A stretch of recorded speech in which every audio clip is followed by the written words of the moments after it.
अध्यक्ष महोदय, औचित्याच्या मुद्द्याच्या माध्यमातून मी बुलढाणा जिल्ह्यातील कायदा आणि सुव्यवस्थेच्या बाबतीमध्ये काही गोष्टी आपल्या लक्षामध्ये या ठिकाणी आणू इच्छितो। गेल्या 6 महिन्यामध्ये आमच्या जिल्ह्यामध्ये 3 जातीय प्रचंड अशा दंगली झाल्यात आणि जवळपास जिल्ह्यामध्ये लाखोच्या वर मोटरसायकल चोरी जातात, पण त्याची तक्रार सुद्धा पोलीस स्टेशनला घेतली जात नाही। घरफोड्या, चोऱ्या, वाटमारांची संख्या ही हजाराच्या घरात त्या ठिकाणी गेली। अवैध दारूचं प्रमाण, गावठी दारूचं प्रमाण इतकं मोठ्या प्रमाणात आहे आणि भाजीपाल्यासारखी त्या ठिकाणी वरल्याची आणि चक्राची दुकानं ही सर्रास जिल्हाभर त्या ठिकाणी सुरू आहे। गोमाता जिला आपण राजमाता त्या ठिकाणीचा दर्जा दिला, तिची हत्या, तिची तस्करी, गोवंशाची हत्या ही देखील खुल्याआम दुकानामध्ये त्या ठिकाणी आपल्याला पाहायला मिळते। आमच्या मध्य प्रदेशमधून येणारा गुटखा, हा गुटखा लाखो रुपयाचे हप्ते घेऊन सर्रास चौकामध्ये त्या ठिकाणी विकला जातो। पानपट्ट्यावर सुद्धा दारू त्या ठिकाणी विकल्या जाते।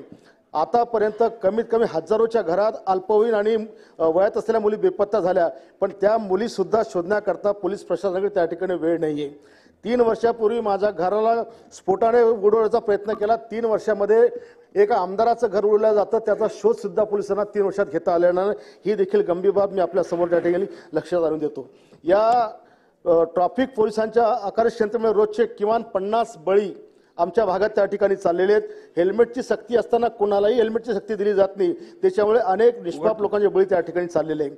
आज जुगाराचे अड्डे आणि सगळ्याच प्रकारचे अवैध धंदे हे पोलीस अधीक्षकांच्या समोर त्या ठिकाणी चालू असताना केवळ सगळ्या लोकांचं लक्ष फक्त वसुलीमध्ये त्या ठिकाणचं आहे।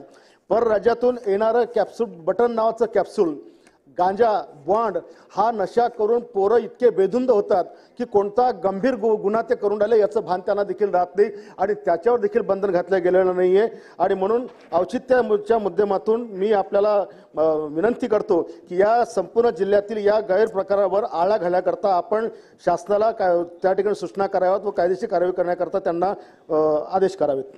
धन्यवाद।